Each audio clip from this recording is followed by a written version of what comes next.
রাজ্য জুড়েই দাপিয়ে বেড়াচ্ছে গাছ মাফিয়ারা। এবার আইনকে বুড়ো আঙুল দেখিয়ে সবুজ নিধনের অভিযোগ উঠল নদিয়ার হরিণঘাটা ব্লকের ফতেপুর গ্রাম পঞ্চায়েতের বিরুদ্ধে। জানা যায়, ফতেপুর গ্রাম পঞ্চায়েতের ঠিক পেছনে থাকা প্রায় 25টি পরিবারের জন্য রাস্তা তৈরির কাজ শুরু করে পঞ্চায়েত। ওই রাস্তা তৈরিতেই কোপ পড়েছে বেশ কিছু গাছে। শুধু তাই নয়, রাস্তার অদূরে থাকা আরও বেশ কিছু বহুমূল্যবান গাছ বেআইনিভাবে কাটা হয়েছে বলে অভিযোগ ওঠে পঞ্চায়েতের বিরুদ্ধে। যেটা দেখছি এখন রাস্তা হচ্ছে, রাস্তার জন্যই গাছ কেটেছে সম্ভবত। এটা একটা ওন ফান্ড করে তারপরে এই রাস্তাটা একটা সাময়িক হাঁটা চলার মতো পরিস্থিতি করা হবে, করে দিচ্ছে। হ্যাঁ, এবার সরকারি অনুমোদন কি আছে সেই বিষয়ে আমি বিস্তারিত কোনো কাগজপত্র কিছু আছে কি না আছে সেগুলো আমি বিস্তারিত কিছুই জানি না।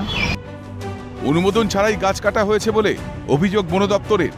একই অভিযোগ হরিণঘাটা ব্লক উন্নয়ন আধিকারিকের। অভিযোগ পেয়ে বন দপ্তরের আধিকারিকরা সরেজমিনে তদন্তে যাওয়ার আগেই চম্পট দেয় গাছ মাফিয়ারা। এমনকি বন দপ্তরের আধিকারিকদের বাজেয়াপ্ত করা গাছের গুঁড়িও রাতারাতি উধাও।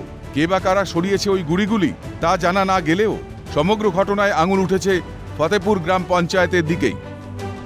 ফতেপুর গ্রাম পঞ্চায়েতের প্রধান একটি চিঠি করে আমাদেরকে জানিয়েছিল যে রাস্তার জন্য গাছ কাটার একটা পারমিশন দেওয়ার জন্য। তো আমি ওনাকে বলেছি যে বিডিও তো কম্পিটেন্ট অথরিটি নয় গাছ কাটার পারমিশন দেওয়ার জন্য, সেটার ক্ষেত্রে ডিএফও বা রেঞ্জ অফিসার যিনি আছেন ওনাকে চিঠি করতে হবে। এই প্রপার যে একটা প্রসিডিওর মেনটেন করা সেটা সম্ভবত ওরা ওইটা ঠিকমতো করেনি।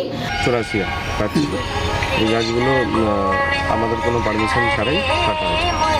কারা কাটলে কিছু করতে লাগে পেয়েছেন, কিছু অভিযোগ কিছু পেয়েছেন? এটা আমরা আসার পর জানতে পেরেছি এটা নাকি গ্রাম পঞ্চায়েত থেকে কাটা হচ্ছে। যদিও অভিযোগ মানতে নারাজ পঞ্চায়েত প্রধান, সরব হয়েছেন ফতেপুর গ্রাম পঞ্চায়েতের বিরোধী দলনেতা। পঞ্চায়েত সদস্যের বিরুদ্ধে উঠেছে কাটমানির অভিযোগ। আমার জানা নেই এরকম বড় গাছ কাটা হয়েছে, আমার তো মনে হয় জানা নেই। কিন্তু রাতারাতি সেই গাছ গায়েব হয়ে গেল, বন দপ্তর অভিযোগ করছে এখানে আমরা গাছ কেটে দিলাম, সেই গাছ নেই। এই দায়টা কে নেবে? আমার কাছে এরকম কোনো রিপোর্ট নেই। আমার এখানে গাছ কতগুলো, বেশি গাছ তো নেই, 3-4টে গাছ আছে। এগুলো অনুমোদন নিয়েছেন না? নেওয়ার জন্য আমি অ্যাপ্লিকেশন করে দেওয়া আছে। কিন্তু তার মধ্যে দেখছি একাধিক গাছ কাটা হয়ে গেছে। এগুলো আমি গাছ মনে করি না, এগুলো জঙ্গল। রাস্তা করার সময় আপনার অনুমোদন নেওয়া হয়েছিল? নেওয়া হয়েছিল। এটা কি একদম আইন মেনে আইন মাফিক রাস্তা হচ্ছে? হ্যাঁ, জেনারেল মিটিংয়ে আমি রাস্তাটা পাশ করিয়েছি, এমনকি আমাকে সব জানিয়েই শুরু হয়েছে। তাহলে কি এখানেও কাটমানির গল্প? হ্যাঁ, কাটমানির গল্প। সেটাতে আপনারা কি চাইছেন?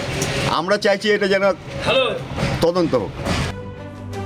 সবাই চায় উন্নয়ন হোক, তবে সবুজ ধ্বংস করে কেন?